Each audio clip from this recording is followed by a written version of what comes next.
Monggo Abjad. Ya, Assalamualaikum warahmatullahi wabarakatuh.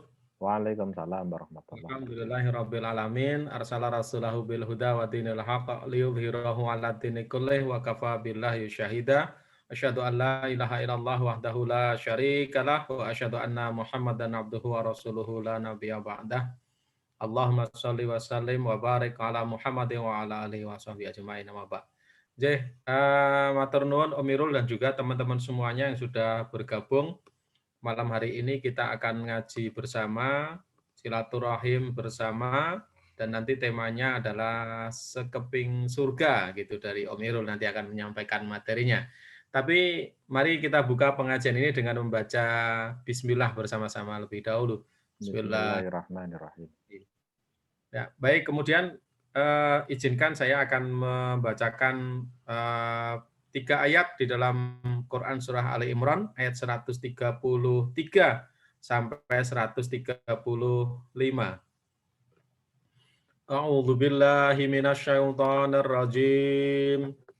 Bismillahirrahmanirrahim.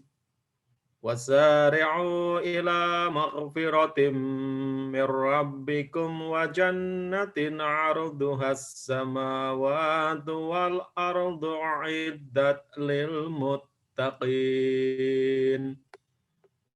الذين ينفقون في السراء والضراء والكاظمين الغيظ والعافين عن الناس والله يحب المحسنين والذين إذا فعلوا فاحشة أو ظلموا أنفسهم ذكروا الله فاستغفروا لذنوبهم ومن يغفر الذنوب إلا الله ولم يصروا على ما فعلوا وهم يعلمون. Shadaqallahul azim. Aku berlindung pada Allah dari godaan syaitan yang terkutuk dengan menyebut asma Allah yang Maha Pengasih, Maha Penyayang. Dan bersegeralah kamu mencari ampunan dari Tuhanmu dan mendapatkan surga yang luasnya seluas langit dan bumi yang disediakan bagi orang-orang yang bertakwa, yaitu orang-orang yang berinfak baik di waktu lapang maupun sempit, dan orang-orang yang menahan amarahnya dan memaafkan kesalahan orang lain. Allah menyukai orang-orang yang berbuat kebaikan, dan juga orang-orang yang apabila mengerjakan perbuatan keji atau menzalimi diri sendiri, segera mengingat Allah, lalu memohon ampunan atas dosa-dosanya. Dan siapa lagi yang dapat mengampuni dosa-dosanya itu selain Allah? Mereka pun tidak meneruskan perbuatan dosa itu, sedang mereka mengetahui. Maha benar Allah dengan segala firman-Nya. Itu tadi Quran surah Ali Imran 133 sampai 135. Mudah-mudahan dengan dibacakannya Al-Quran tadi menambah keyakinan kita kepada Islam, menambah keyakinan kita pada Allah Ta'ala, keimanan kita, dan dimudahkan bagi kita semua untuk memahami apa yang nanti disampaikan oleh Om Irul gitu. Saya kira demikian, monggo Om Irul. Ya, matur nuwun Abjad. Alhamdulillahirabbil alamin. Asyhadu an la ilaha illallah ta'ala syarikalah wa asyhadu anna Muhammadan abduhu wa rasulullah nabiyya ba'da. Allahumma shalli ala Muhammad wa ala ali Muhammad. Ya, rekan-rekan, kali ini kita ingin membahas tentang surga ya. Dengan ilmu saya yang terbatas dan persepsi saya yang juga terbatas. Nah, sebenarnya bisa mengikuti di YouTube atau cari info di internet ya. Tapi paling enak itu kalau ngaji bersama tinggal duduk dengerin aja. Nanti tinggal tanya-tanya. Kalau saya nggak bisa jawab, saya lempar ke Om Jok. Kalau nggak bisa jawab juga, silakan cari di YouTube gitu ya. Ya, mohon izin share dulu.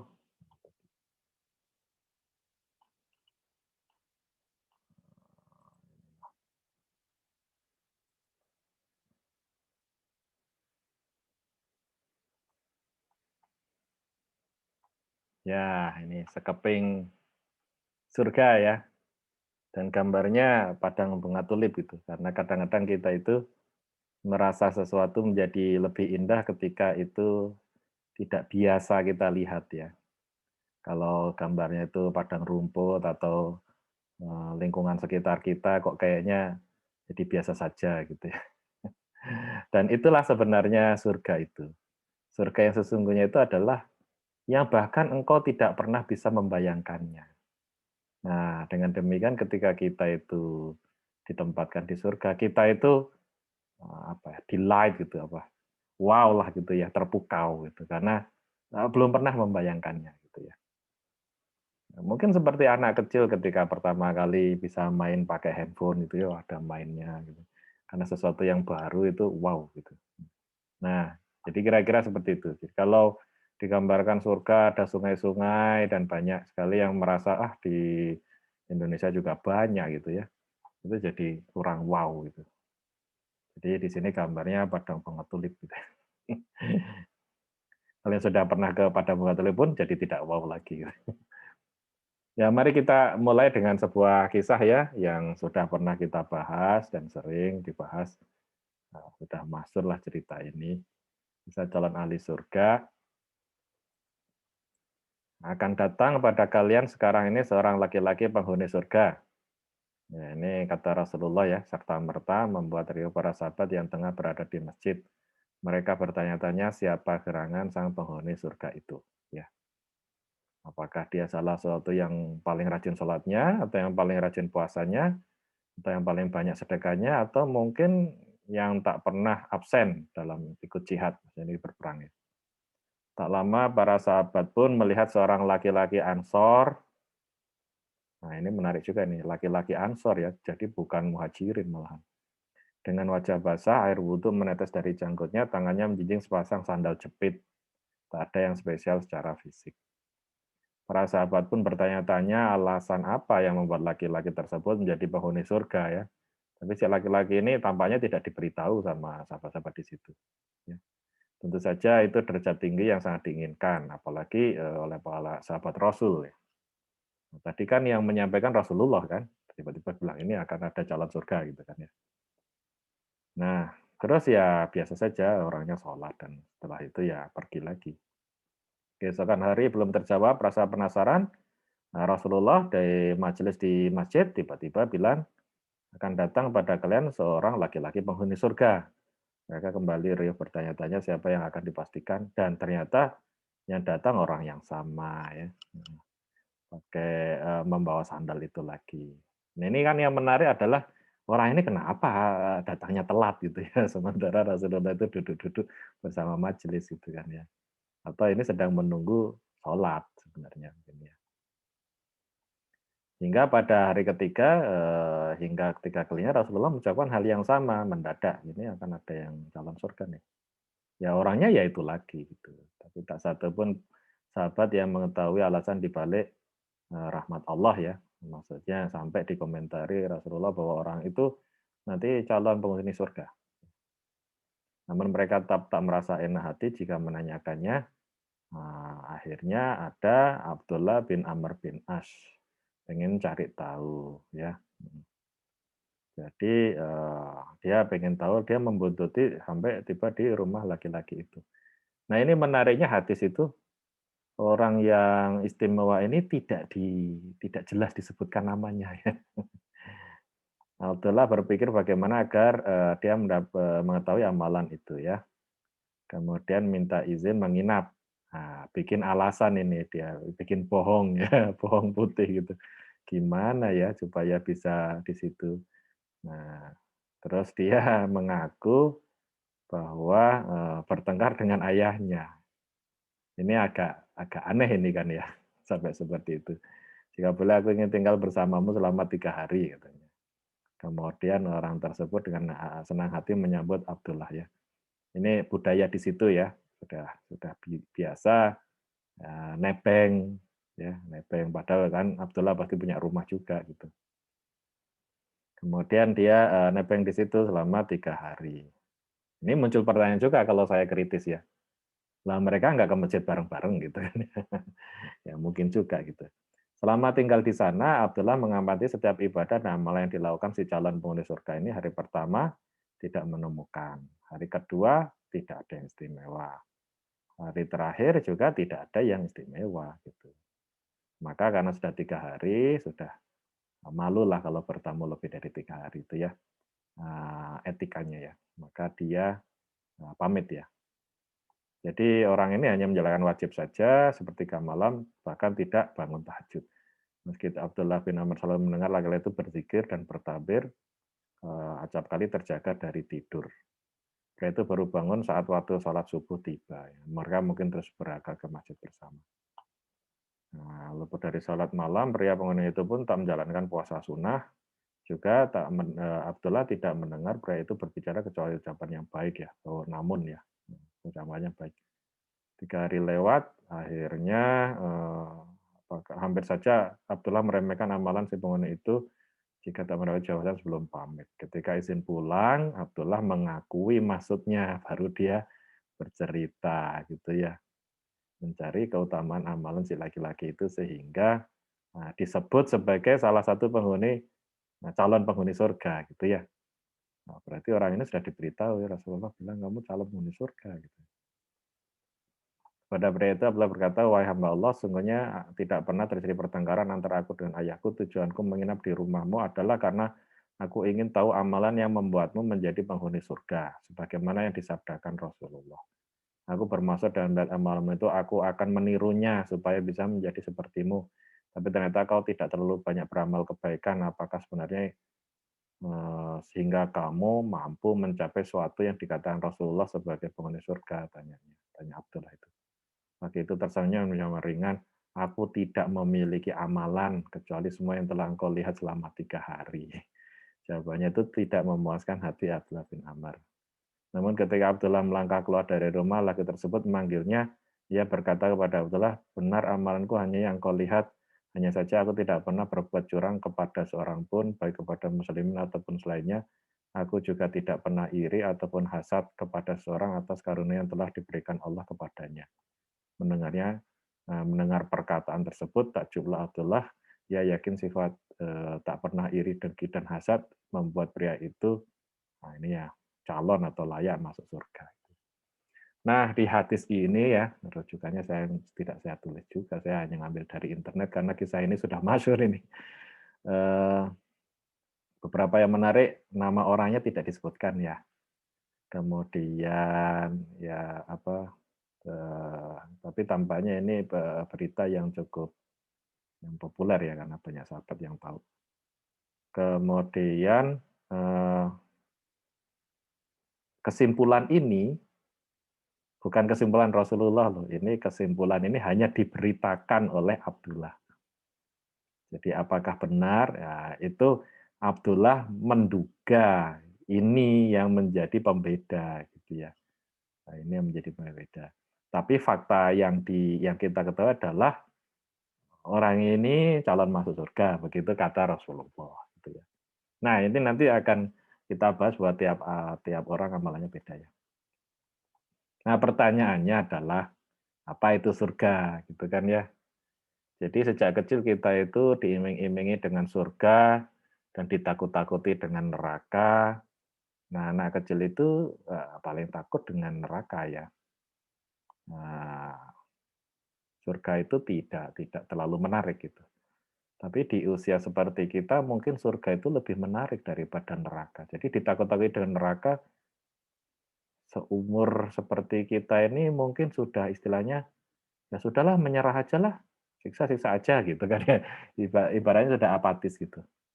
Nah, tapi mungkin yang lebih menarik adalah ketika kita diberi bayangan itu surga ya. Jadi apa itu surga? Nah, ini. Yang pertama ya Saya berusaha untuk selalu rujukan utama itu sebenarnya yang Quran ya. Jadi kalau ada hadis itu rujukan tambahan lah. Jadi sebenarnya rujukannya di bawahnya yang lebih penting nih. As-Sajdah ayat 17 ya. Apa ini? Qala ta'lamu nafsun ma ukhfiya lahum min qurratin ayunin jazaan bima kanu ya'malun. Tak seorang pun mengetahui berbagai nikmat yang menanti, yang indah dipandang sebagai balasan bagi mereka atas apa yang mereka kerjakan. Nah, sebenarnya surga itu ya. Nah, dikuatkan dengan hadis riwayat Muslim. Allah berfirman, "Aku telah menyiapkan untuk hamba-hambaku yang soleh sesuatu yang belum pernah dilihat mata, belum pernah didengar telinga, dan tidak pernah terlintas di benak manusia untuk hamba-hambaku yang soleh." Nah, ini kan menarik ya. Jadi sebenarnya surga yang sejatinya itu belum pernah kita bisa bayangkan. Nah, kenapa di Quran itu digambarkan surga-surga itu? Itu adalah suatu reduksi ya, sebagian sifat-sifat dari yang surga itu, tapi yang engkau bayangkan itu ya sebenarnya itu tanda kutip kurang gitu. Pasti lebih dari itu gitu. Nah, gitu ya. Nah, saya sering menganalogikan itu menceritakan buah duren kepada orang Eskimo. Nah, itu bagaimana cara menceritakannya itu. Ada loh buah itu warnanya kuning yang kalau dimakan itu gimana ya? Pokoknya mungkin seperti lemak ikan gitu, harumnya itu seperti susah sekali. Orang Eskimo itu suruh membayangkan duren gitu ya. Terus kita menjelaskan ada bau harum. Nah, orang Eskimo itu yang disebut harum apa? Bau minyak anjing laut mungkin ya atau apa gitu ya. Kemudian rasanya itu manis tapi juga ada sepet-sepetnya, enak. Lah itu apa itu? Apa itu daging ikan atau lemaknya? Tidak pernah terbersit di dalam bayangan orang Eskimo itu bentuk dari si buah duren itu, apalagi rasanya. Tapi karena kita ingin menjelaskan, terpaksa kita mencari analogi-analogi yang tidak pernah sesuai dengan buah duren itu sendiri gitu ya. Nah, itu kira-kira adalah apa yang disampaikan di dalam Quran tentang surga itu sebenarnya kalau merujuk pada ayat Quran dan hadis ini itu jauh dari yang sesungguhnya. Karena yang sesungguhnya adalah belum pernah dilihat mata, belum pernah didengar telinga, dan tidak pernah terlintas di benak manusia untuk hamba-hambaku yang soleh. Itu ya, jadi susah ya. Nah, maka kita akan mendekati dengan keinginan kita saja. Nah, saya ingin cerita bahwa mengapa susah menjelaskan tentang alam akhirat itu karena dimensi yang berbeda. Jadi bayangkan kita melihat kolam ikan koi ini. Ini kalau secara kita melihatnya, kolam ini terbatas dan tanda kutip hampir dua dimensi ya. Luas tapi tipis gitu ya, tipis. Nah, ikan ini tidak pernah membayangkan bahwa ruang dimensi itu jauh lebih besar dibandingkan kolamnya. Ya. Jadi ikan ini tidak mampu memahami adanya dimensi ketiga ya, ya, ruang yang luas ya. Bagi dia dimensi luasnya itu ya hanya luas kolam. Tebalnya ini relatif sama lah ya, seakan-akan jadi dua dimensi saja dia. Nah, ketika ikan itu diangkat dari kolam, pindah ke dimensi yang lain, dia mungkin akan terkejut bahwa ada makhluk yang bisa hidup tanpa air, ya, yang bisa bergerak tanpa sirip seperti mereka, gitu kan ya. Ya itu akan terkejut itu, ya. Tapi ketika mereka di dalam air itu, ikan itu tidak mampu membayangkan bahwa ada makhluk yang bisa terbang, ada makhluk seperti manusia, ada ruang yang luas begitu kan ya. Karena dimensinya itu terbatas. Nah, manusia itu di dalam dimensi yang terbatas, ruang itu hanya 3 saat ini, lalu ada dimensi waktu, gitu ya, keempat ya. Secara matematik itu ada ilmuwan yang mengatakan dimensi itu bisa stabil, bisa sampai 11 atau 12 dimensi. Jadi pasti ada sesuatu di luar dimensi kita, tapi kita tidak mampu gitu ya melihatnya ya. Sampai kita itu diangkat atau dibukakan tabir dimensi itu. Nah, surga itu adalah dimensi yang ketiga, keempat, kelima, keenam, ketujuh sampai ke-12 itu paling paling tidak seperti itulah gambarannya. Kenapa kita sulit digambarkan tentang surga ya. Ya, jadi dimensinya berbeda ya. Nah, ada bermacam nama surga. Apakah itu adalah surga yang sama tapi couplingnya beda-beda atau memang bentuknya beda? Wallahu alam ya. Tapi di Quran itu disebutkan paling tidak di sini ya ada 11 penamaan ada 8 penamaan yang berbeda gitu ya. Jadi yang pertama adalah surga Firdaus ya, surga Firdaus. Kabarnya ini surga yang paling tengah dan paling dekat dengan Allah dan pernah ada hadis yang lain yang mungkin para nabi itu nanti di sana lah. Gitu ya. Sesungguhnya beruntunglah orang-orang yang beriman, yaitu orang-orang yang khusyuk dalam sholatnya. Nah ini kan nanti ini menjadi clue kalau Anda ingin, kalau kita ingin mencapai firdaus ini. Khusyuk dalam sholatnya, orang-orang menjauhkan diri dari perbuatan perkataan yang tiada berguna. Ini berat banget ini di era sosmed ini ya. Di era sosmed ini ada GAR ITB dan segala macam. Orang menjauhkan diri dari perbuatan dan perkara yang tiada berguna. Dan orang-orang yang menunaikan zakat dan orang-orang yang menjaga kemaluan, kecuali terhadap istri atau budak yang mereka miliki. Maka sesungguhnya mereka dalam hal ini tiada tercela. Barang siapa mencari di balik itu, mereka itulah orang yang melampaui batas. Dan orang-orang yang memelihara amanat dan janjinya. Dan orang-orang yang memelihara sholatnya. Ini selain khusyuk, dia memelihara. Mereka itulah orang-orang yang akan mewarisi surga Firdaus. Mereka kekal di dalamnya. Firdaus itu seperti apa? Mau digambarkan susah ya.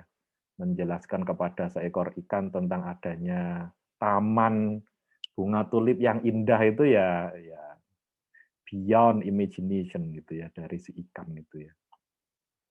Oke, itu surga Firdaus ya. Nah, kemudian ada surga yang disebut surga Aden gitu.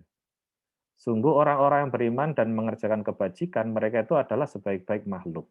Ini banyak mengerjakan kebajikan. Balasan mereka di sisi Tuhan mereka ialah surga Aden yang mengalir di bawahnya sungai-sungai. Ya, kita membayangkannya sungainya seperti sungai di Jogja itu, Kali Code, ya jelas beyond dari itulah ya. Nah, kita kalau melihat sungai yang paling indah yang mungkin pernah wisata kemana, nah itu lebih dari itu. Ya.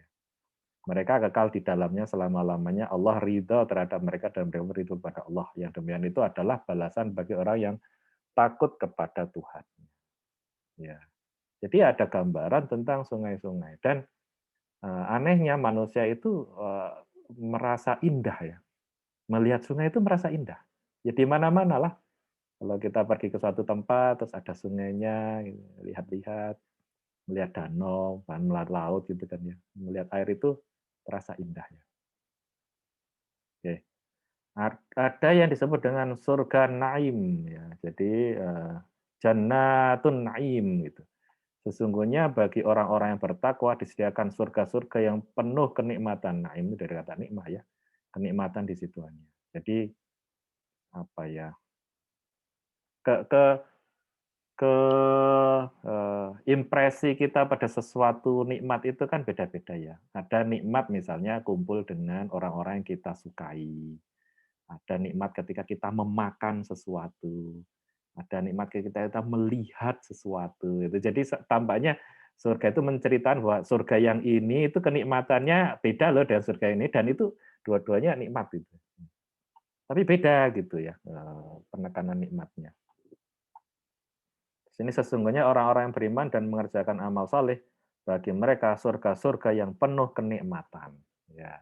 Kalau tadi itu pemandangannya indah, kalau ini tuh makan apa saja, buah apa ya ada gitu ya kenikmatan-kenikmatan. surga ma'wa, ma'wa ya.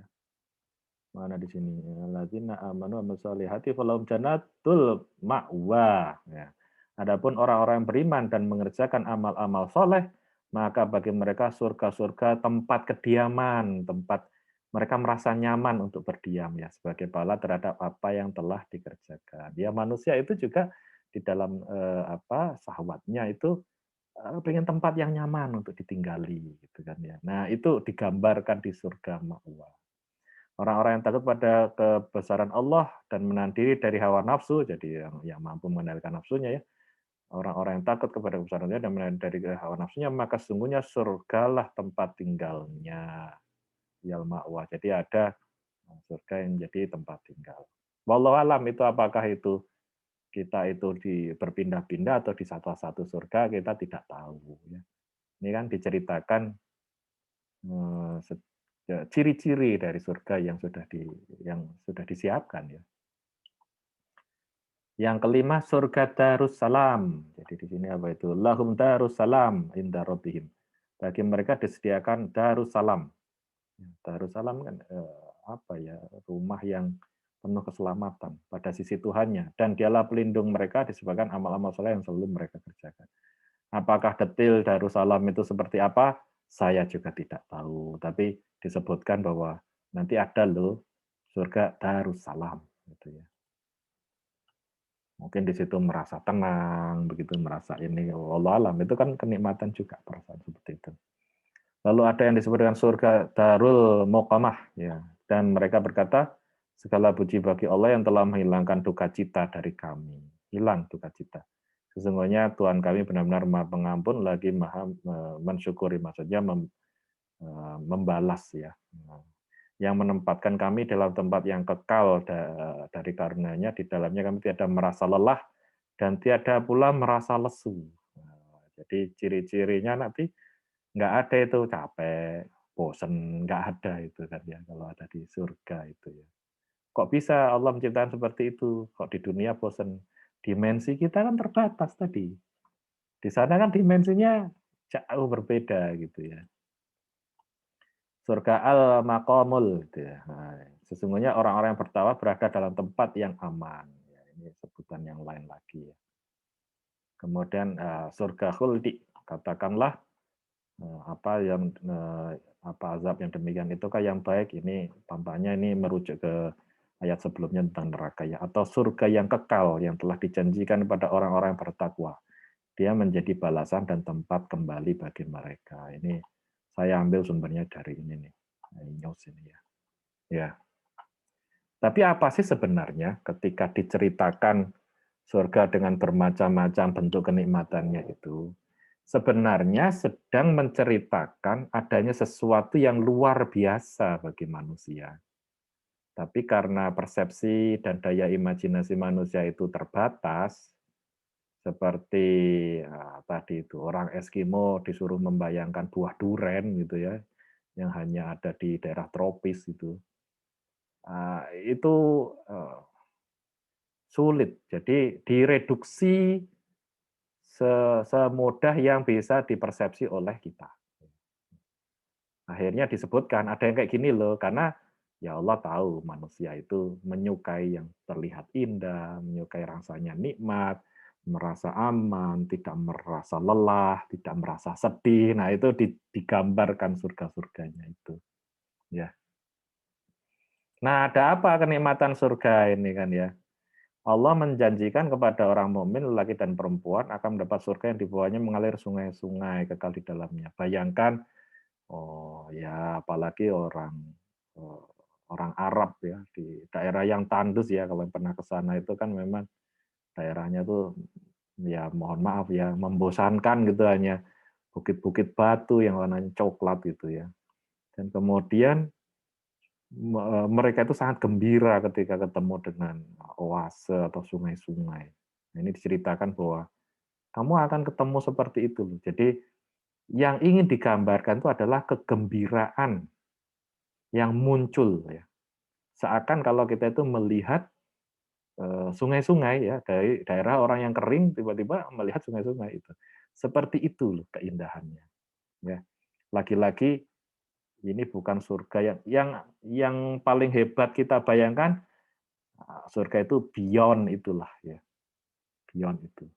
Kita ini ikan di dalam kolam, ikan koi di dalam kolam 2 dimensi gitu ya.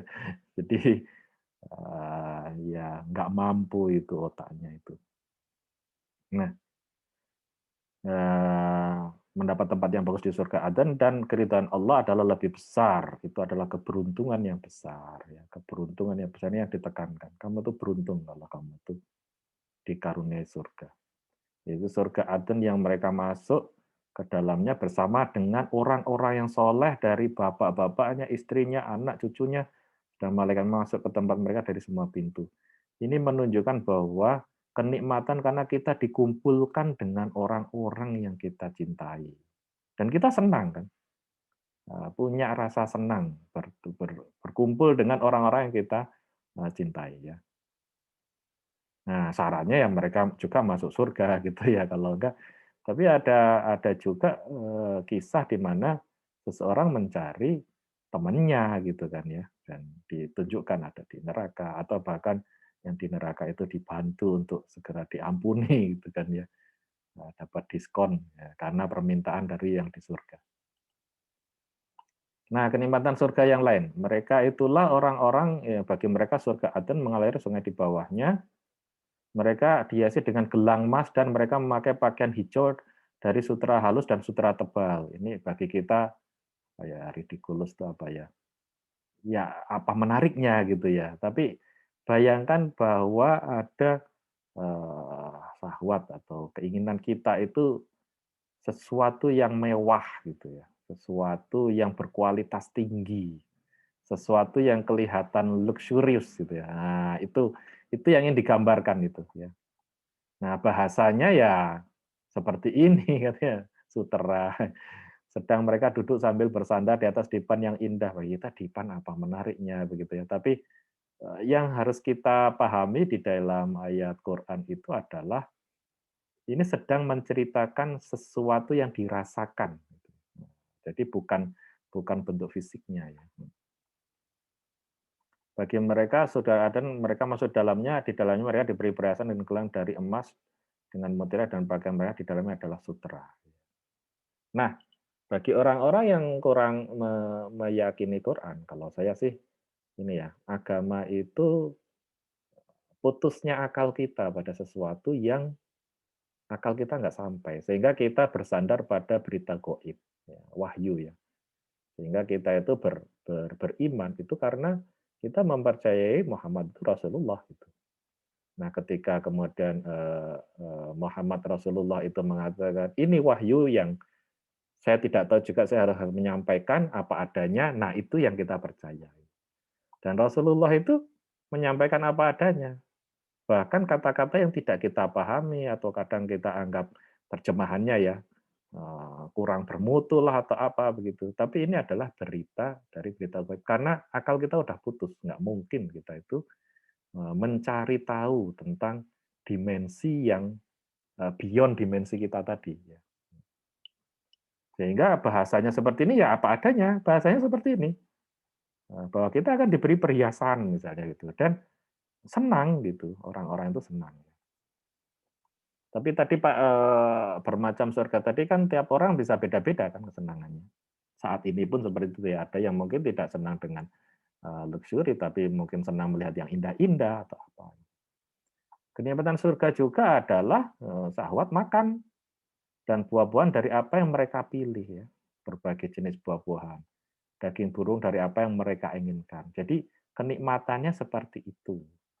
Mereka dikelilingi anak muda yang tetap muda ini dilayani ya, membawa gelas diambil dari air yang mengalir.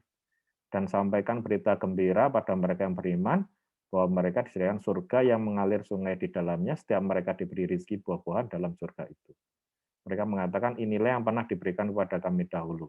Mereka diberi buah-buahan yang serupa dan untuk mereka dalamnya ada istri. Jadi semua yang digambarkan di surga itu kalau kita melihat dalam dimensi manusia itu adalah untuk syahwat itu.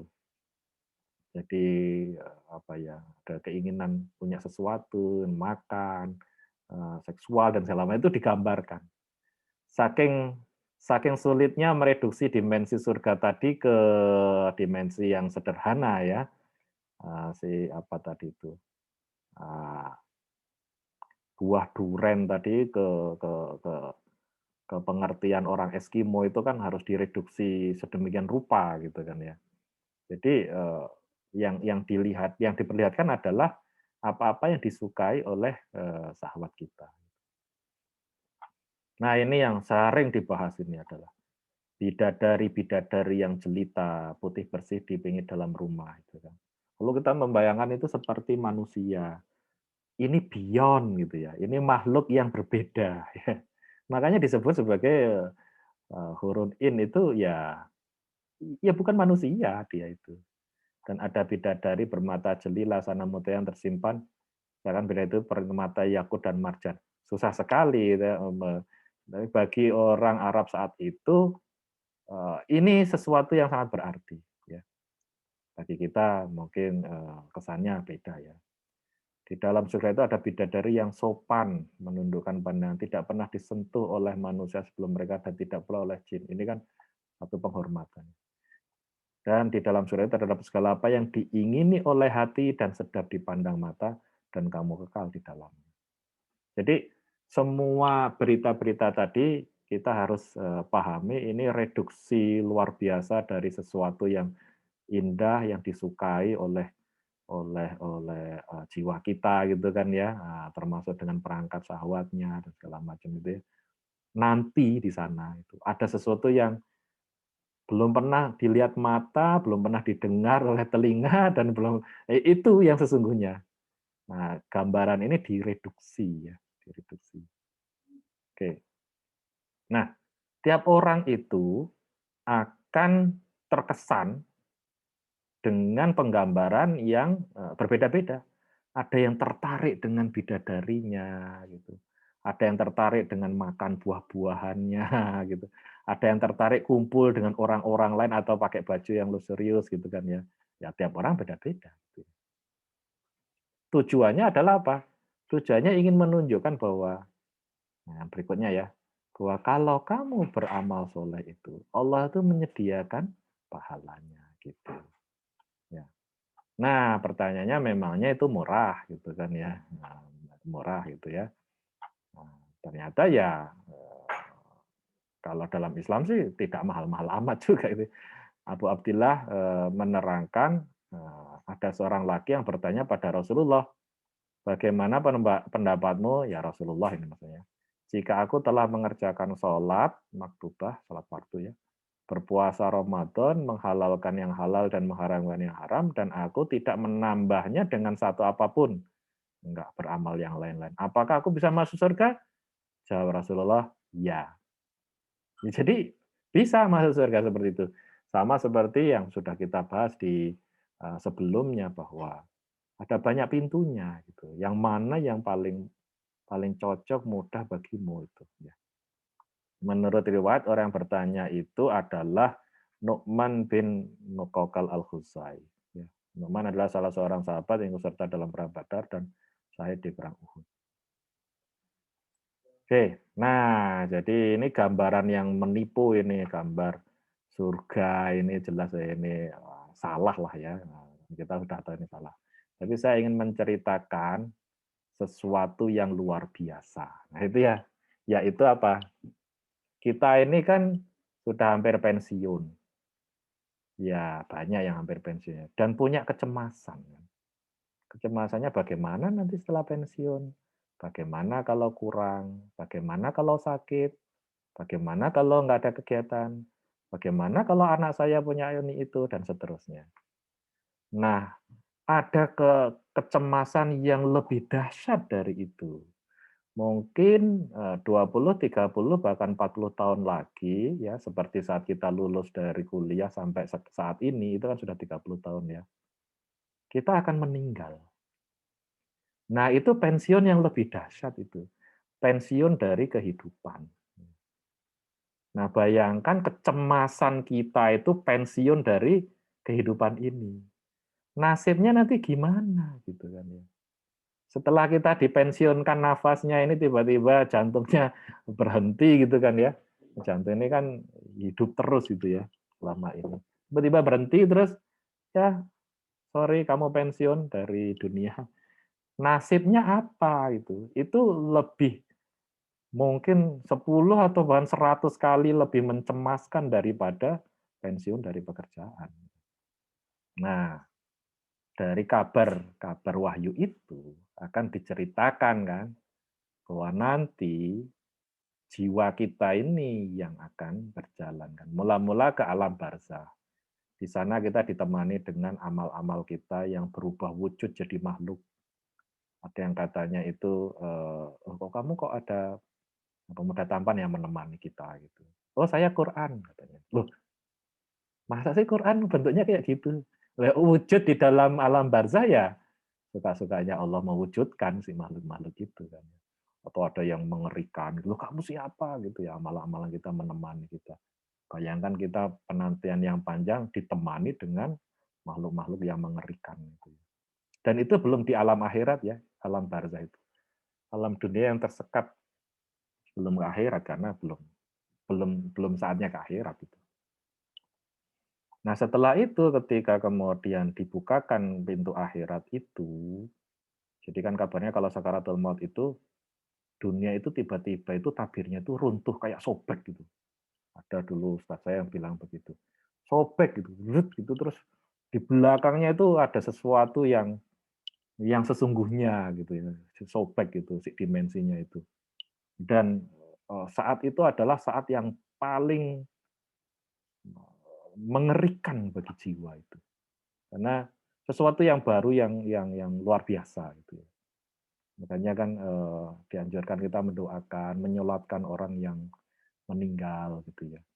Mengirim sesuatu. Karena si mayit itu mengalami kengerian pada saat itu. Ya. Dan itu ditimpakan ke semua orang.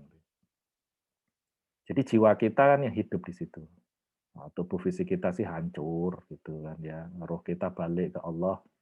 Nah, jiwa kita itu mengalami kengerian-kengerian itu. Nah, setelah itu diceritakan ketika dibangkitkan lagi di alam mahsyar dan kemudian penantian itu kan di Quran diceritakan ada masa itu digelapkan gitu, gelapkan. Terus ada orang-orang yang mempunyai cahaya di dadanya dan di kanannya gitu ya. Dan orang-orang yang tidak mempunyai cahaya sama sekali gelap gitu ya, nggak tahu mau apa gitu. Cemasan luar biasa. Terus diceritakan tentang apa itu menerima kitab itu gambaran-gambaran karena pasti yang kejadian sesungguhnya itu beyond itulah, bukan terima buku gitu seperti diceritakan. Pasti nggak kayak gitulah, lebih lebih dahsyat gitu ya. Nah, proses itu sangat mengerikan bagi semua jiwa itu. Sampai ini ada kayak pintu gitu kan ya, atau itu jembatan atau apapun. Tapi adalah mereka-mereka yang kemudian mendapatkan ampunan ya, rahmat Allah. Ya. Jadi mendapatkan rahmat Allah itu seperti kita itu lulus melewati suatu pintu gitu ya. Lulus itu. Nah, banyak yang tidak mendapatkan rahmat Allah itu. Ya udah nasibnya nggak tahu itu di dunia yang gelap atau apa yang mengerikan itu. Pokoknya yang saat itu kemenangan besar itu adalah kamu mendapatkan ampunan dan ridho Allah. Itu. Nah, baru setelah itu kayak masuk suatu pintu gitu kan ya. Kamu akan ditempatkan di surga. Nah, amal-amal kita itu menentukan level kita di surga. Ya, kapling pojok, kapling kecil, kapling tengah, kapling tinggi ya katanya itu surga itu kayak langit-langit gitu ya. Ada yang di atas itu, ada yang di bawah gitu kan ya. Ya Allah alam bentuknya kayak apa dimensinya kan tidak seperti yang kita bayangkan sekarang. Jadi ada yang ditempatkan ini, ada yang ketemu dengan orang-orang yang dicintai, ada yang terpisah, ada yang ya lupalah dan segala macam gitu ya. Tapi kalau sudah masuk ke surga itu, tadi digambarkan, kamu akan mendapatkan kenikmatan-kenikmatan yang bahkan matamu itu belum pernah melihat itu. Memikirkannya pun nggak kebayang gitu. Nah, itu kemenangan besar.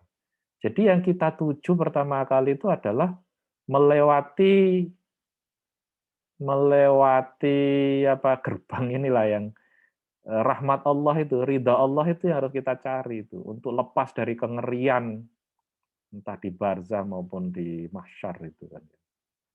Itu kita harus harus harus lulus itu. Bahkan tidak peduli dengan bentuk surganya. Lulus saja belum gitu kan ya. Nah, kalau sudah, nah baru masuk ke surganya. Sehingga kesempatan kita yang tinggal 20 atau 30 tahun lagi, mudah-mudahan ya. Seakan-akan saat kita lulus sampai sekarang gitu ya. Itu adalah kesempatan yang disebut dengan kesempatan kita investasi ya. Kan kita investasi juga untuk apa itu? Menghadapi pensiun lah ya. Jadi tadi saya kutip lagi tadi, Allah telah menyiapkan untuk hambaku yang soleh sesuatu yang belum pernah dilihat mata, belum pernah didengar telinga, dan tidak pernah terlintas di benak manusia. Gitu kan ya. Tak seorang pun mengetahui berbagai nikmat yang menanti, yang indah dipandang sebagai balasan bagi mereka.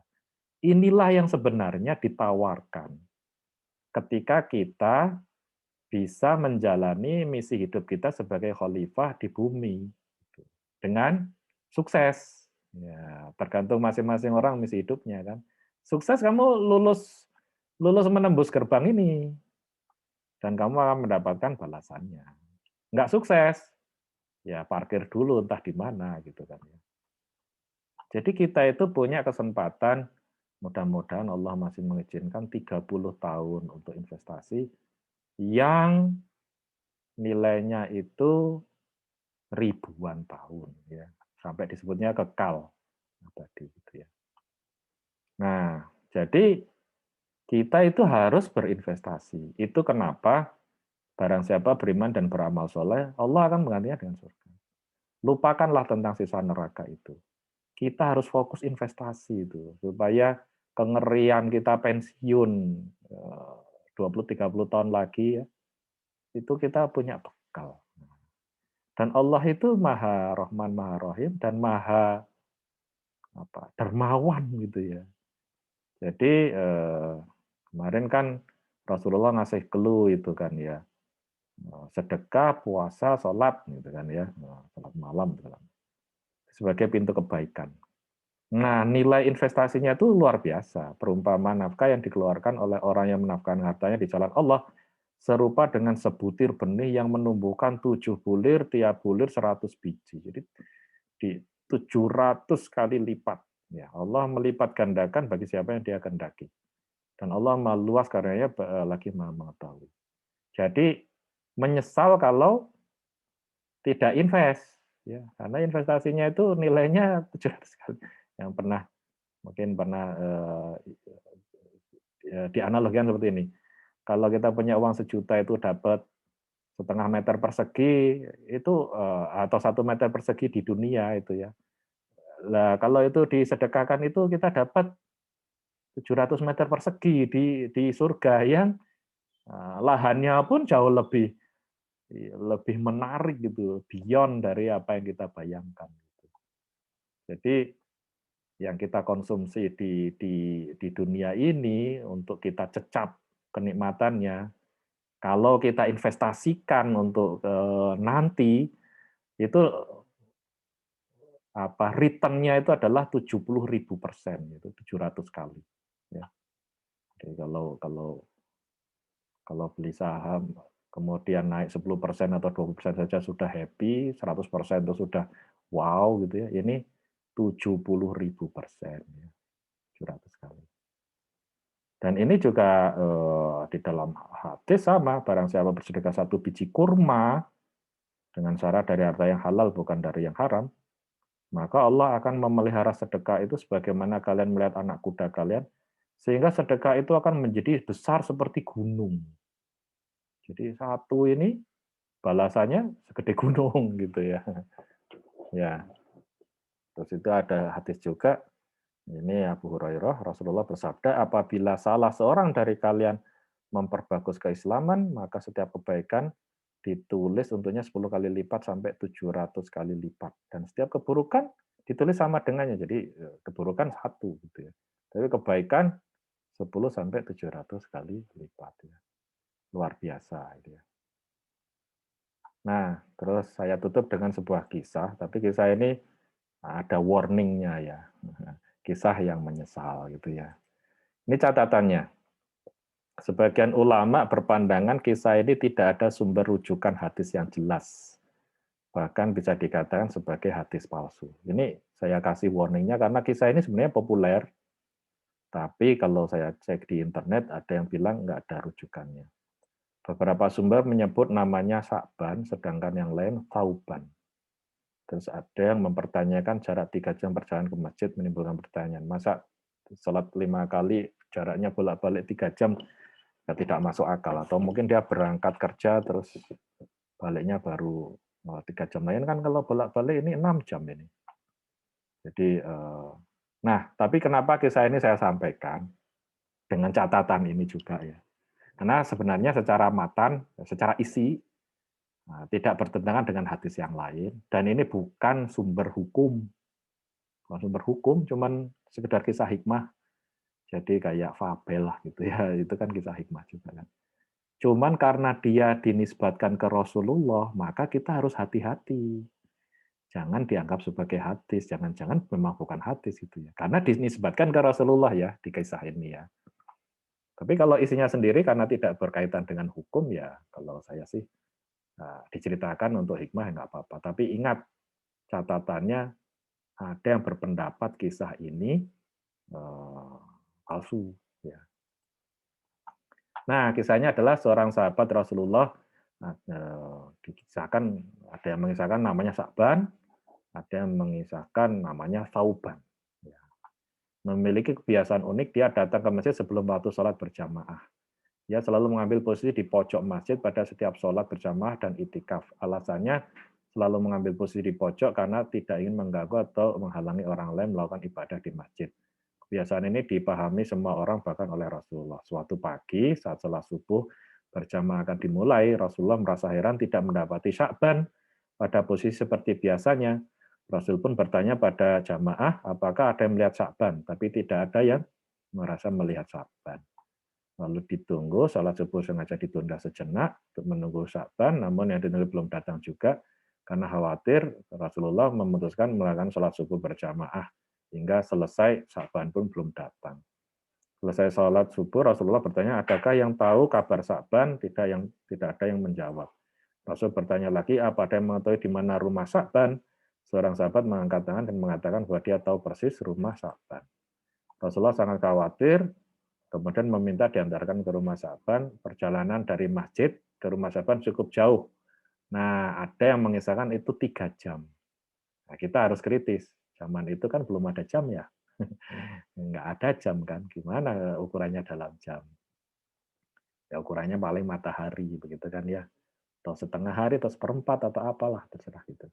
Belum cukup jauh dan makan waktu lama, terlebih mereka menempuh dengan berjalan kaki. Akhirnya Rasulullah dan para sahabat di rumah Sa'ban.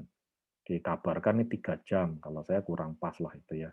Zaman itu nggak ada arloji gitu kan ya. Nah, pokoknya masih salat duha. Sampai di depan rumah Sa'ban, beliau mengucapkan salam, keluarlah wanita sambil membalas salam. Benarkah ini rumah Sa'ban? Ya benar rumah Sa'ban, saya istrinya.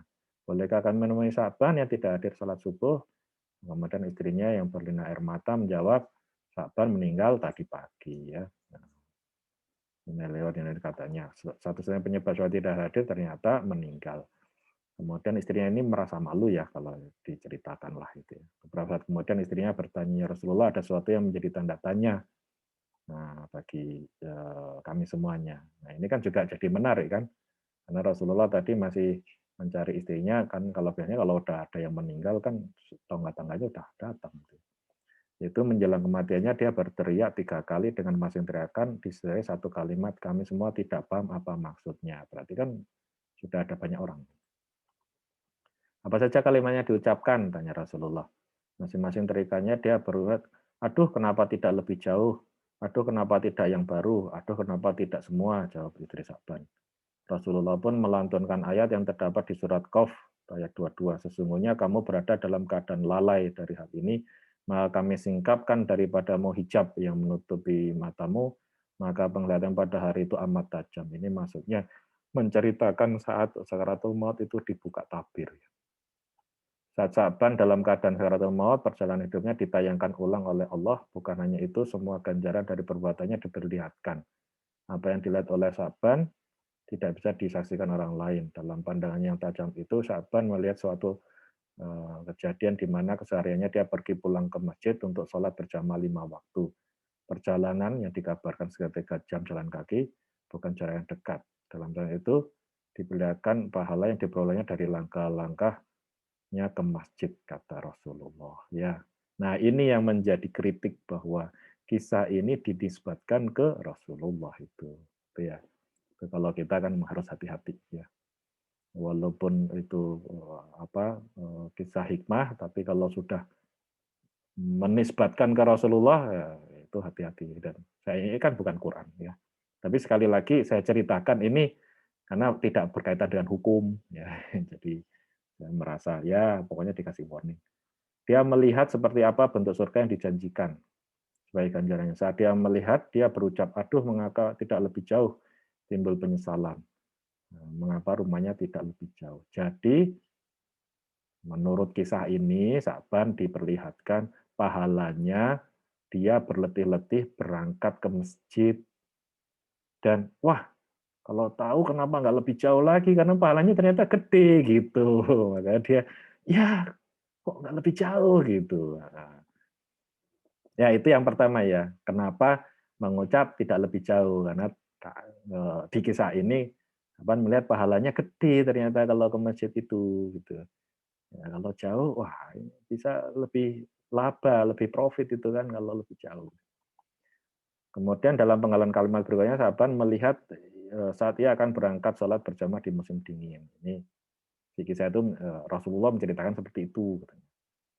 Saat ia membuka pintu, berhembus angin dingin, dia masuk ke dalam rumahnya mengambil baju untuk dipakai. Dia memakai 2 baju.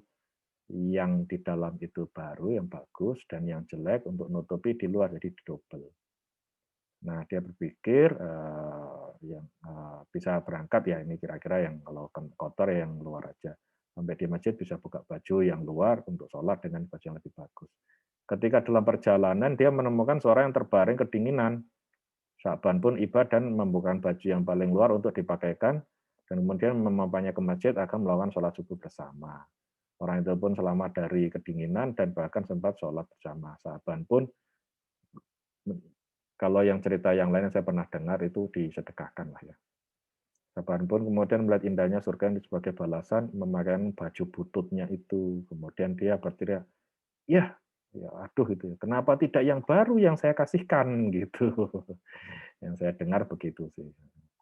Jadi menyesal kenapa kok tidak yang baru, tapi yang butut yang dikasihkan. Ternyata pahalanya besar gitu. Nah, berikutnya Sa'ban melihat lagi satu adegan hendak sarapan roti yang dimakan dengan cara menaruh dulu ke dalam segelas susu. Ya, ini ada opini tambahan ya di orang Arab itu rotinya gede-gede. Ketika baru ingin memulai sarapan muncul pengemis karena rotinya yang sudah 3 hari tidak makan.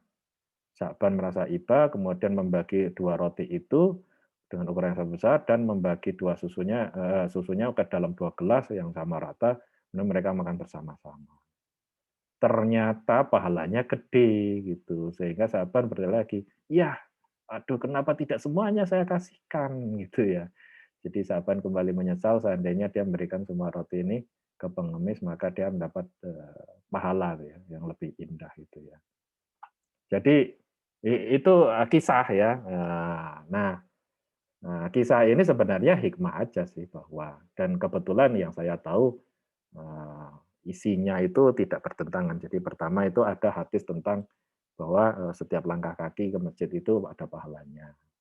Kemudian yang kedua itu kalau kamu memberikan sedekah barang itu berikan yang bagus itu. Jadi kalau baju itu jangan yang nggak bisa dipakai, tapi yang kamu masih suka. Nah, itu semakin baju yang masih kamu suka itu nilainya makin besar. Itu ada hadis yang lain juga.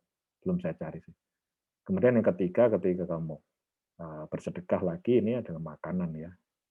Itu pahalanya besar sekali. Gitu. Jadi ya, apalagi kita si Sa'bannya tidak dalam kondisi yang kelaparan ya. Nah ini sebenarnya hikmahnya seperti itu bahwa Yang kecil-kecil itu oleh Allah itu diganti dengan pahala yang besar. Menurut kisah ini yang dinisbatkan pada Rasulullah. Tapi ingat, ada yang berpendapat rujukannya tidak ketemu, sehingga ya ya jangan dianggap sebagai hadis yang sahih gitu ya. Baik, jadi itu yang disampaikan. Ini kutipan Rumi yang dulu ya. Jika engkau belum punya ilmu, hanya berprasangka, maka milikilah pasangan yang baik tentang Tuhan. Begitulah caranya. Jika engkau belum mampu bergerak, maka merangkaklah kepadanya. Jika belum mampu berdoa dengan khusyuk, maka tetaplah persembahkan doamu yang kering, munafik dan tanpa keyakinan, karena Tuhan dalam rahmatnya tetap menerima mata uang kepalsuan. Maksudnya Allah itu sangat dermawan. Ya, maaf ini cukup panjang ya. Cukup panjang ya. Nah, kita akan lanjutkan dengan diskusi. Loh, sudah jam 9 ya. Mohon maaf ini teman-teman ini. Ceritanya panjang sekali. Ya, kita Oke, mulai dengan silakan. ada pertanyaan tuh Om. Ya, Ada pertanyaan dari Om Basuki nih. oh ya. Mudah-mudahan tadi sudah dijelaskan ya. Mm-mm. Aku Allah telah menyediakan untuk hamba-hambaku yang saleh suatu balasan surga yang belum pernah terlihat oleh mata, belum pernah terdengar oleh telinga, dan belum pernah terlintas di benak, di pikiran. Ya, ya. Jadi ya itu tadi, karena dimensi dari akhirat itu berbeda dari dimensi yang kita kenal, yaitu dalam penjelasan sederhananya seperti itu ya. Ya. Jadi tidak mungkin ikan bisa memahami adanya burung, tidak mungkin bisa memahami bahwa manusia bisa bikin mobil gitu ya, karena dia ikan yang dunianya terbatas di kolam gitu ya. Kolamnya pun tipis, 2 dimensi lah, hampir 2 dimensi. Kita itu seakan-akan itu. Nah, mengapa kita meyakini itu adalah masuk akal secara ilmiah? Contohnya, kenapa saya pribadi misalnya meyakini kisah Adam ya, bahwa Adam itu dipindahkan dari surga ke dunia itu ya kayak teleport lah gitu ya. Ya karena memang secara ilmiah tidak ada bukti-bukti evolusi bahwa Adam itu dari manusia Neanderthal atau dari monyet, nggak ada. Dia benar-benar missing link, tiba-tiba Ya. ada. Nah dari mana? Ya bagi orang yang masih terjebak dengan dimensi yang apa adanya, dia harus berpikir bahwa Adam itu tumbuh terlahir di dunia gitu. Tapi bagi orang-orang yang memahami bahwa dimensi-dimensi itu ukuran ya, sesuatu yang menjadi itu bisa lebih dari apa yang sekarang kita yakini gitu kan ya. Itu hal yang mudah sekali, seperti kita pakai Zoom ini kan dimensi yang lain ya, kita connect secara ruang virtual gitu kan ya. Itu mudah sekali dipahami. Bahwa Ya. akhirat, kemudian dunia, kemudian kosmos ya, ada galaksi, ada yang luar biasa itu bahkan masih sebagian kecil dari dimensi yang ada yang kita kenal. Ya kalau kata fisikawan itu bisa sampai 11 12 dimensi dan kita baru kira-kira 4 dimensi ya. Itu betapa jauhnya kita itu bisa memahami apa ya, penciptaan Allah dalam dimensi-dimensi yang lain. Nah, itu sehingga apa yang belum pernah terlihat oleh mata, telinga, dan terlintas dalam hati itu sangat masuk akal. Karena kita hanya mampu memahami pengetahuan yang ada di dimensi kita ya, yang 3 dimensi plus waktu, jadi dimensi keempatnya waktu ya. Dimensi kelima, enam, tujuhnya kan kita nggak bisa raih gitu. Kita menciptakan Ya. dimensi-dimensi seperti virtual, itu kan dimensi baru. Tapi bahkan sampai 12 dimensi nggak ada. Nah, Allah itu istilahnya adalah zat yang unlimited dimensinya gitu. Jadi itu beyond. Mudah-mudahan bisa dipahami. Oke, jadi supaya mudah dipahami oleh manusia, maka itu ya direduksi saja gitu ya, kira-kira disederhanakan lah gitu. Betul, Definisi betul. itu direduksi sedemikian rupa Jadi, sehingga ya apa namanya kita mudah membayangkan, tapi sebetulnya jauh dari itu gitu sebenarnya kira-kira. salah. Itu gini, Iya. Duren itu ada dimensi tekstur, warna, bau, rasa, bentuk gitu kan ya, cangkang. Wah, terus dijelaskan ke orang Eskimo, ada loh buah di Indonesia itu, di Katulistiwa itu, namanya duren. Baunya gimana ya, ada yang bilang enak, ada yang nggak enak. Rasanya campur-campur. Menjelaskan buahnya, apa tadi, karakteristik tadi ke orang Eskimo itu suatu yang susah sekali dan orang Eskimo-nya beyond dari imajinasinya, nggak mungkin membayangkan duren gitu. Padahal duren Hmm. itu ada. Ya, Hmm. itu kira-kira seperti itu. Jadi Ya. diceritakan ada makhluk yang sangat indah bernama bidadari gitu kan ya. Terus kita membayangkan kayak manusia. Ya itu salah itu. Dimensinya udah beda itu, makhluk yang di sana itu sudah beda. Wong fisik kita aja belum tentu sama dengan yang sekarang kok, gitu kan Iya. ya. Tapi jiwa kita sama, karena jiwa kita ini yang sebenarnya berpindah-pindah dari alam. Terus gimana nanti kalau wanita nggak dapat pasangan, nggak dapat bidadari, kamu kok berpikirnya dia masih seperti manusia gitu loh. Ya, kamu bahkan kamu pun bentuknya kayak apa, walau alam itu. Lo kan manusia tetap laki perempuan, iya. Tapi seperti apa, Allah yang tahu nanti kamu dikasih fisiknya seperti apa, terus pasanganmu seperti apa gitu. Bahkan kamu itu cannot imagine lah gitu. Iya. Ya kira-kiranya begitu. Oke, ini dari Jeng Tutik ini ya. Ya. Ya, kok ada investasi 30 tahun, jadi muncul Oh 30 ya. tahun tadi dari mana gitu? Ya usia kita kan rata-rata kan mudah-mudahan Allah ngasih sampai 80 tahun, sampai 90 tahun. Berarti kan masih 30 tahun lagi. Tinggal 30 tahun Mhm. lagi itu kan ya. Probability-nya gitu loh ya. Dan itu setara dengan saat kita masuk kuliah, lulus SMA sampai sekarang. Hmm, Kan 30 tahun. 20 tahun. Ya, ya tidak terasa, nanti akan lewat tiba-tiba kita udah tuyuk-tuyuk gitu. Pada saat itu baru kita mencemaskan kengerian pensiun dari dunia ini. Nah, investasinya rada terlambat itu sudah. Mhm. Terus yang kedua ini, di surga milih dijodohkan dengan bidadari atau milih dijodohkan dengan istrinya di dunia yang juga masuk surga? Ya. Nah, itu dijawab di Quran. Hmm, Jadi di surga itu apa yang kamu inginkan itu yang dipenuhi. hmm, Lah, lah pengen ketemu orang yang kamu cintai tidak itu ya silakan. Enggak ya enggak apa-apa gitu loh. Lah kamu pengen yang mana gitu. Bebas kok. Ya apa yang kita anggap sebagai yang paling nikmat saat ini nanti itu sudah kalah itu. hmm, Jadi kalah. Kamu nggak pengen kenikmatan yang kayak di dunia lagi itu. Karena sudah sepele itu apa sudah cepete gitu ya. Di sana sudah luar biasa gitu. Jadi ya mau wah kan akhirnya kan penduduk surga itu malah yang dicari, saya ingin kumpul dengan orang yang saya cintai gitu. Sehingga salah satu kenikmatan tuh dikumpulkan di surga bersama dengan orang soleh dan para nabi gitu. Itu levelnya itu kenikmatan bentuk itu yang dicari. Jadi level surga itu kan tadi bertingkat-tingkat dikabarkan, bayangannya nggak tahu seperti apa saya ya, tapi dia itu bertingkat-tingkat gitu. Terus yang paling bawah, itu ya sudah luar biasa nikmat, masuk surga saja sudah keberuntungan yang besar istilahnya begitu kan. Anda lulus gitu kan ya, Anda lulus. Nah, tapi di situ pun masih ada yang dapat kenikmatan lebih yang tidak dimiliki, tidak didapatkan yang surganya lebih rendah gitu. hmm, Dan kabarnya kenikmatan yang terbesar adalah diperkenankan melihat tanda kutip ya wajah Allah. hmm. Itu katanya the ultimate nikmah itu ya.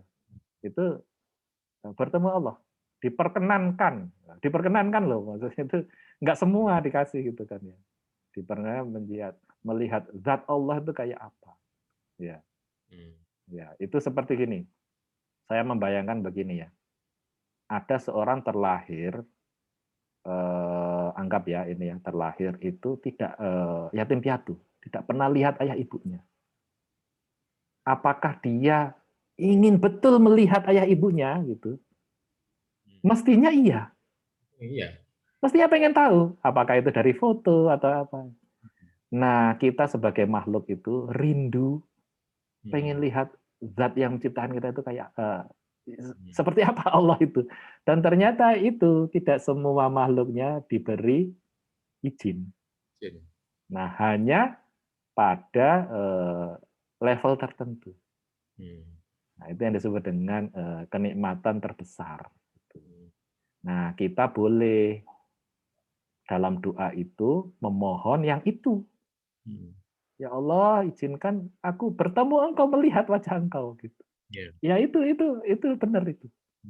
Jadi itu kenikmatan makanan yang berlimpah, sungai yang mengalir, bidadari yang cantik itu kalah semua. Kalah semua itu. Ya, itu kira-kira seperti itulah ya. Nah, itu kan bisa ini ya, apa namanya, bisa didapatkan ketika itu kan janji Allah ya, Ya, bagi semua hambaku yang berpuasa itu nanti ada dua kenikmatan. Satu kenikmatan ketika berbuka, yang kedua kenikmatan ketika nanti berjumpa dengan Allah itu. Memang nah kita diperkenankan itu, diperkenankan. betul betul. Jadi apa ya? Kita berbicara sesuatu yang beyond our imagination kan. Jadinya memang apa itu?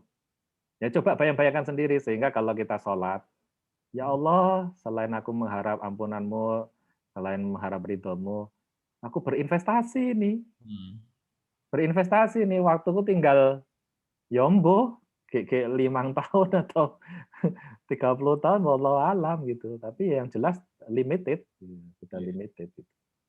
Jadi ketika kita, wah ini duit disedekahkan enggak ya? Kita berpikir ini investasi ini. Kalau enggak saya sekarang, lah kapan gitu. Ini sudah bukan sekedar atau bahkan tidak takut sama sekali dengan neraka ya banyak itu. Tapi kita itu ingin mengharap bahwa kita itu mendapatkan tanda kutip jaminan pensiun tadi itu, dan Allah itu sudah ngasih belum. Apa itu Pak Irul, surga bidadari tadi ya, atau dijodohkan. Ya tadi boleh milih kan. Jadi misalnya begini, istri Rasulullah itu ya, ya pasti pengen bareng Rasulullah kan ya. Ngapain dia itu milih bidadara atau apa gitu, makhluk langit yang lain itu. Ya enggak lah ya. Kita juga kalau kita dekat dengan jiwa yang lain, apakah itu istri kita, anak kita, keluarga kita, atau orang-orang yang kita sukai atau kita cintai, kita ingin bersama mereka. Nah, memang waktu itu saya pernah bertanya ke salah satu guru saya lah ya, itu apakah kita ada jenis kelaminnya, jiwa itu? Adam dan Hawa itu ada. Fisiknya kan, saya tidak tahu juga. Tapi sebagai jiwa bagaimana? Ya nanti Allah akan bangkitkan itu. Dan wah nanti nggak fair dong. Nah itu. Ini beyond dari your imagination. Allah itu ngasihnya lebih. Mau kamu itu laki, mau kamu perempuan, kamu itu dikasih lebih. Nggak akan menyesal gitu. Nggak akan protes. Minta dikasih gitu. Jadi begitu. Jadi bahkan orang-orang soleh itu pengen bertemu dengan jiwa-jiwa yang dia kenal. Iya, saya ingin bertemu dengan jiwa istri saya. Iya. Ya itu dipasangkan lagi atau tidak ya terserah keinginan kita. Nah, terus ini Om Irul, itu kan tadi ketika jiwa itu dalam dalam alam penantian di alam barzah belum sampai ke yaumul mizan gitu ya, belum sampai di ini kan belum sampai pada hisab. Itu kan tadi disebutkan Om Irul, ya nanti kan itu tergantung rahmat dan ridha Allah gitu kan. Ya. Untuk sampai ke surga itu kan karena rahmat dan ridha Allah. Nah, sekarang latihannya piye Om Irul? Supaya kita itu dapatkan ridho Allah itu. Ya. Jadi pada dasarnya manusia itu ada jiwa dagang ya. Ya sudah kita tunggangi apa itu apa nafsu kita gitu ya. Jadi kita memang sudah diajari perdagangan, perniagaan yang kamu akan untung itu adalah perniagaan dengan Allah. Hmm. Setiap kali kita beramal, boleh kita itu berpikir dagang. Yang nggak boleh adalah menganggap cukup amal kita untuk mengantar ke surga. Oke, itu. Karena Ya. surga itu bonus. Yang Hmm. kita cari adalah ridha Allah. Hmm. Hmm. Ya Allah, aku melakukan ini, mudah-mudahan Engkau ridho.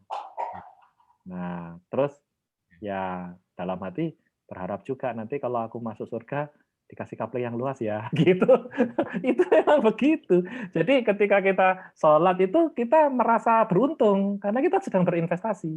Ya. Ketika kita sedekah kita merasa beruntung karena berinvestasi.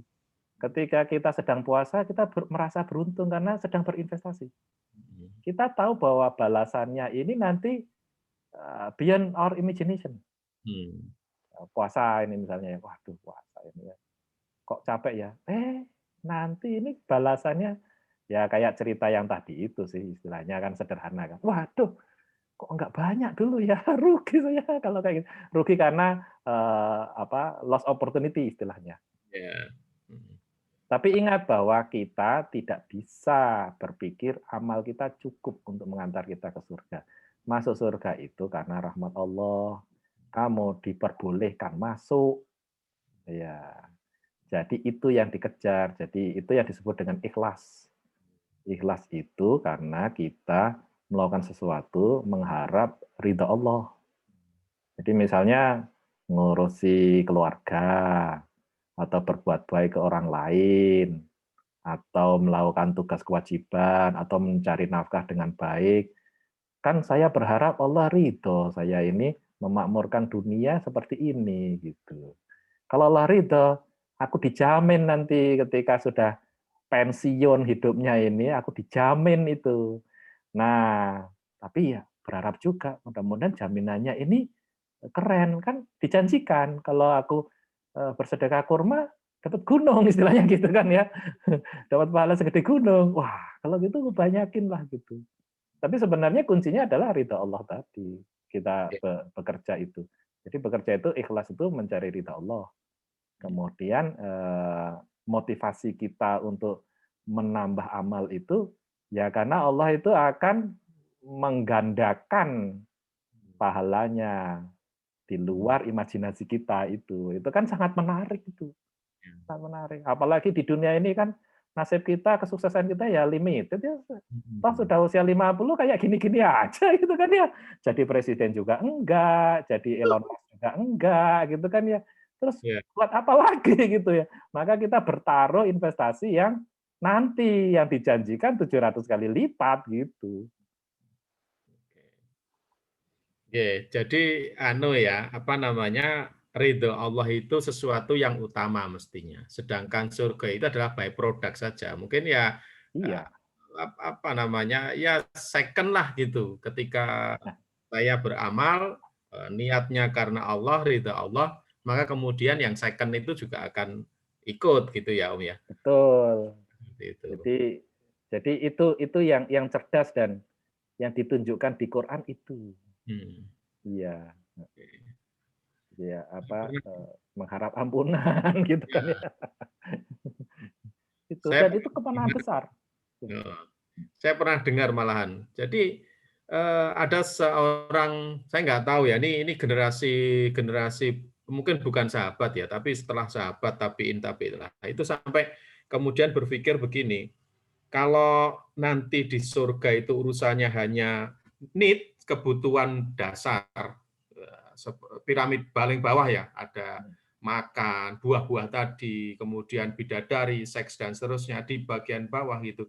Terus ada seorang tadi itu berpikir, bedanya apa karena yang donya gitu kan? Bedanya apa dengan di dunia? Sampai dia itu berpikir, nek aku terus neng surga itu kemudian wis ora salat, wis ora poso meneh karena bebas sebebas itu, maka di mana penghambaanku di hadapan Allah itu. Itu sampai sebegitunya. Jadi mending aku neng surga tetap aku sujud wae lah. Aku tetap wae lah gitu loh. Kira-kira seperti itu. Sampai menggambarkannya. Nek ngono aku pengen jadi malaikat itu, Om. Dan malaikat itu apa ya? bukan yang masterpiece yang disebutkan oleh Allah. Iya. Jadi kan apa ya, Allah itu dalam penciptaan Adam itu seakan-akan Hmm. bilang ke para makhluk langit itu, yang saat itu sudah ada, Iya. "Aku mau menciptakan makhluk yang masterpiece, Hmm. namanya adalah Adam. Mau saya jadikan wakilku di dunia." Jadi levelnya itu lebih tinggi, itu kayak, wah saya sebagai istri penghuni surga kalah saing dong dengan bidadari. Loh ya salah, kalau kamu masuk surga, levelmu itu di atas bidadari. Levelnya di atas. Iya. Loh bidadari itu statusnya apa tadi? Hadiah kan? Iya. Jadi jiwa kita ini sebagai manusia dan juga sebagian jin, itu Mhm. levelnya itu bisa paling atas nanti di penduduk langit itu. Mhm. Terus di sana kayak apa sih? Ya jangan dibayangkan kayak di dunia, wong itu dimensinya beda kok. Itu ikan koi suruh suruh jalan-jalan ke apa itu, naik mobil itu juga nggak masuk akal gitu kan ya. Jadi, beyond lah. Terus, Iya. wah kok kita nggak apa, beribadah lagi? Lah tugasmu kan sudah selesai, kamu itu ditugaskan sebagai khalifah tadi kok. Bukan ditugaskan sujud di langit sana, kalau itu kan tugasnya malaikat, itu sudah ada itu. Nah, ngapain kita ke level yang itu malahan. Lah Mhm. kebalik ya, kita menganggap Iya. level malaikat lebih tinggi, ya enggak. Yang Mmm. paling dekat dengan Allah itu adalah para nabi. Mmm. Iya. Iya. Oke. G. Ada lagi teman-teman? Ya, jadi, itu tadi pertanyaan itu, tentang lanang wedok tadi itu, kata Ceng Ela itu, Iya. ya kira-kira begitu tadi ya. Sejauh ini memang ada Adam dan Hawa gitu, yang secara fisik laki perempuan. Apakah secara jiwa juga? Ya wallahu alam. Tapi beberapa hadis Rasulullah mengatakan bahwa, ya yang laki tetap laki, yang, perempuan tetap perempuan. Terus apakah lebih unggul yang laki-laki? Enggak, kalau sudah tugasnya sudah selesai. Terus, buat apa? Lah ya suka-suka aja Gusti Allah kan ya menciptakan makhluk-makhluk itu kan ya. Mhm. Nah, jadi kita tidak kemudian menjadi, makhluk yang sama katanya, kalau berdasarkan hadis. Tapi itu semua penggambaran yang tanda kutip terbatas interpretasi kita. Mmm. Sesungguhnya itu adalah, di luar imajinasi kita, Mmm. di luar. Mmm. Jadi, gambaran-gambaran surga yang sangat sederhana itu udahlah, pasti salah itu, pasti salah, udah, heeh. Nggak bisa diceritain sebenarnya itu. Betul. Terus kalau kita tadi yang disampaikan objek tadi, lah di dunia sudah dapat, ya kamu menyepelekan kamu. Istilahnya itu, main bentik, belum tahu main game online gitu kan. Jadi kenikmatannya belum tahu gitu kan ya, atau biasa naik sepeda, belum pernah naik mobil atau naik pesawat gitu kan ya. Jadi, Mhm. nggak mampu akalnya. Iya. Terus kenapa kita percaya itu? Lah tadi itu, beragama itu putusnya logika. Mmm. Karena berita tentang gaib dan langit tadi yang dimensinya lebih dari dimensi kita, mustahil dirumuskan dengan pemikiran manusia. Iya. Mustahil. Bisa gila, bisa gila itu nanti. Ya. Ya, kira-kira begitu. Ada teman-teman yang mau menanggapi? Mudah-mudahan ada dasar, motivasi kita menambah amal ya, sebagai bentuk investasi ya, sambil menjalankan misi hidup sehingga mudah-mudahan Allah ridho. Dan waktunya tinggal berapa? 10 tahun? 30 tahun? Yakin 40 tahun? Waduh, luar biasa ya. 30 tahun berarti kita 2050 ya. Usia 80 lah kira-kira. Ya masih ada biasanya yang masih masih diberi usia segitu masih. Iya. Sampai 90 sekarang juga masih ada. Ya. Baik, Saya kembalikan ke Om Jack kalau sudah ini, monggo Om Jack ya. Saya kira begitu teman-teman semuanya. Mari kita bersegera saja begitu ya untuk mencari ampunan Allah gitu. Dan surga yang di dalamnya mengalir sungai-sungai tadi, ya meskipun itu mesti beyond ya, bayangan kita mesti salah gitu. Tapi ampunan itu mari kita kejar bersama gitu. Karena dengan ampunan, dengan ridha Allah maka dapat yang second tadi, yang Iya. namanya surga itu. Jadi, saya kira itu teman-teman semuanya. Matur nuwun Umirul, sudah menjelaskan kepada kita semuanya tentang surga itu seperti apa dan ada 8 macam surga tadi. Dan mudah-mudahan kita semua bisa mengambil pelajaran, mengambil hikmah dari materi yang disampaikan tadi. Matur nuwun. Mari kita akhiri dengan membaca hamdalah dan juga doa penutup majelis. Alhamdulillahirabbil alamin. Subhanallah wa bihamdika asyhadu an la ilaha illa anta astaghfiruka wa atubu ilaik. Matur nuwun, insyaallah kita ketemu lagi Ahad yang akan depan. Matur Matur nuwun. nuwun. Assalamualaikum. Assalamualaikum warahmatullahi wabarakatuh. Waalaikumsalam. Waalaikumsalam warahmatullahi wabarakatuh.